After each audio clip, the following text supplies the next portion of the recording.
there is a realization that it cannot continue this way. We have what it takes to fix it.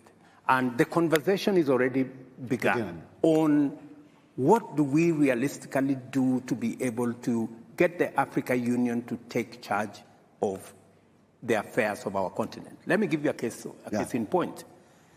We decided, for example, that we are going to assemble our market using the Africa Continental Free Trade Area market. Yes, that's a good decision. Ecosystem. Yeah.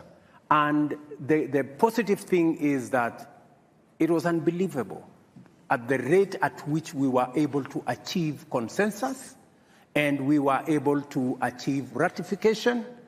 And I want to tell you, it is among the things that happened in the shortest time possible. It tells you there is greater realization that unless we act in concert, unless we act together, we are unlikely to make any impact anywhere. We have, at least on the market issue, we have put that together.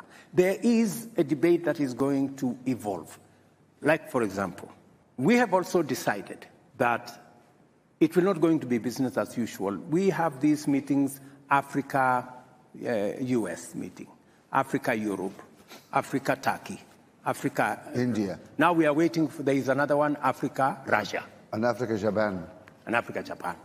We have made the decision that it is not intelligent for 54 of us to go and sit before one gentleman from another place.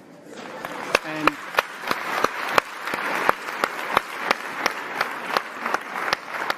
I mean, and sometimes we are mistreated. Yeah. You know, we are loaded into buses like school kids. You know, and it's not right. Well, you are summoned. You know, it's not right. So the decision that we have made as AU is that going forward, if there is going to be a discussion between Africa and any other country, we are going to be represented by the chair, the outgoing chair, the bureau. The chair of the commission, or the chair, and the chair of the Rex, and we have 5 Rex. That should be sufficient for, I mean, a meeting of maybe 6, 7. Yeah. That should be able to represent Africa. And that is the position I am taking as the President of Kenya. For any other meeting that we are going to have with all these requests, that we have a meeting between Africa and one other country. We respect the sovereignty of others. I think to ask for reciprocation is not to ask for too much. No. And for us to agree that let us have this kind of setup. The only, because I had a conversation with President Kagame, and he actually led that particular position. I have had a conversation with Prime Minister Abiy. He believes very strongly that that should be the position of our continent. Because, as you have said, if we don't respect ourselves, nobody is going to respect us. And we should be able to take that kind of decision. Yeah. And part of that respecting ourselves is when we say African problems, African solutions. We must be serious about the solutions. It cannot be rhetoric. It cannot be talk. It must be accompanied by what realistically and practically we are doing. And with our capacity, yeah. No, this is wonderful, but just one question. Why are you having this discussion in closed rooms? Why don't you bring civil society, all those people in this discussion? Because we can also put pressure on our leaders or whatever to behave in a better way. African people need to tell their presidents, we care about Africa. That should be a priority. Unless we act really together, it doesn't work. And in the reform agenda of the African Union, if you and your colleagues are proceeding that way, there need to be really a serious discussion about the structures and how Africa is. One problem is African countries refuse to cede any sovereignty to the African Union. So African Union cannot sign a trade agreement in the heart of Africa. Then the African Union go and meet the European Union. This is not balanced. It is not. Because those guys had 27 countries, gave them sovereignty. Yes. But our guys here don't want to give any sovereignty, cede to cede any sovereignty to the union, as if, you know, this is something very fantastic they have to keep. When countries like Germany, like big countries, agreed to cede sovereignty to the collective body because they are smart, they think when they are together, they negotiate better deals.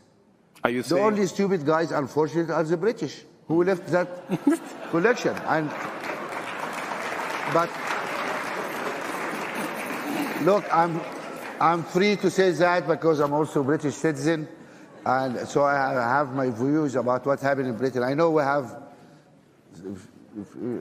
British. Jane is there, the High Commissioner, and the Archbishop. And I have the minister here also. But do you agree with me it was a mistake to leave the European Union? You agree? You're going to lose your job, I think.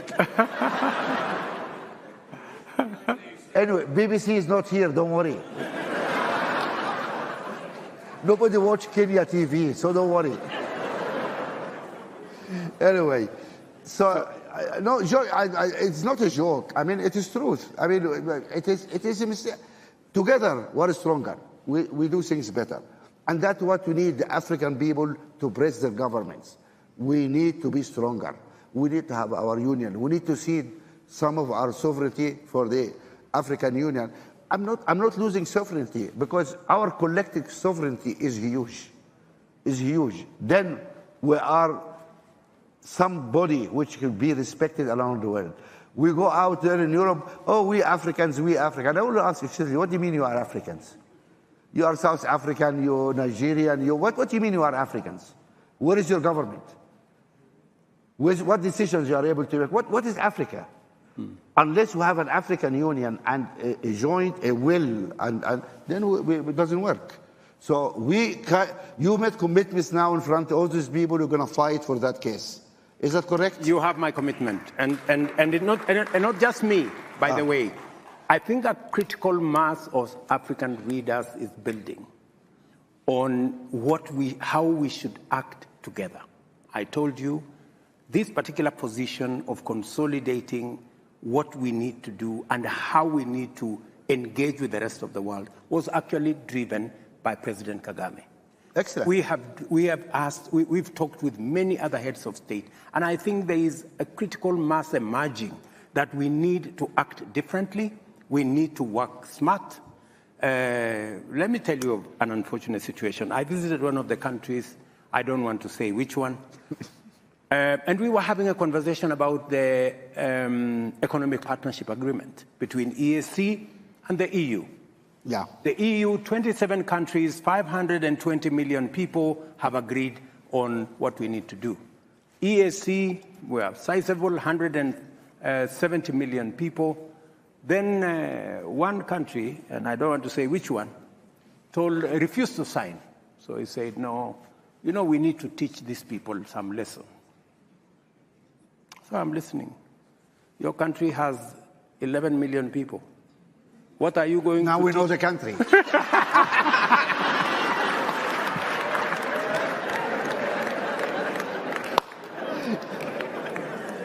Anyway. So what are you going to teach 520 million people who are supposed to serve as your market? Really? So sometimes we undermine our own case because of not acting properly. So I want to promise you that it is our challenge. The realization alone that we have a problem is halfway the solution from where I sit. So we know that we have to change stuff. We know that we have to act in a manner that makes sure that we secure our interests, because the whole discussion, the whole discourse is about interests. What is our interest? How do we protect our interests? Because everybody protects theirs. Yeah. So this is awakening, and I think the engagement of Africa with the rest of the globe is going to change. That is why, for example, we are having the Climate Action Summit, because we want to go to the UN. We want to come to the UN General Assembly. We want to go to COP28 with an African consolidated position, speaking with one voice, the whole lot of us, so that people can know we know what we want and we will not back down. This is wonderful. If any value to this discussion is, I think we reached some interesting commitment from the President here. No, it's useful, the commitment made by the President. My only suggestion is that mobilize the people, have trust in the people, because the pressure from the people can help produce. Get the civil society into your summit. Get them to press their governments to really to move behind you in this agenda, because that has to happen. And until you get the people behind you, everybody will drag their feet. And that's the history of Africa. I agree with you 100% that we need to mobilize the people to be with us, to share the vision with us, to agree with us on the paradigm shift in what we need to do. I agree with you, the civil society have a big role to play, because they can do sometimes what governments cannot do. And even in Kenya, we have a robust civil society. They have made a huge contribution to who we are today. Sometimes as governments we agree with them, sometimes we don't agree with them, but that is the nature of life. All I ask of our good friends in the civil society space, including you, Mo, is always to look out for the interests of the people of our continent, and not sometimes to play to the gallery of the people who pay your check.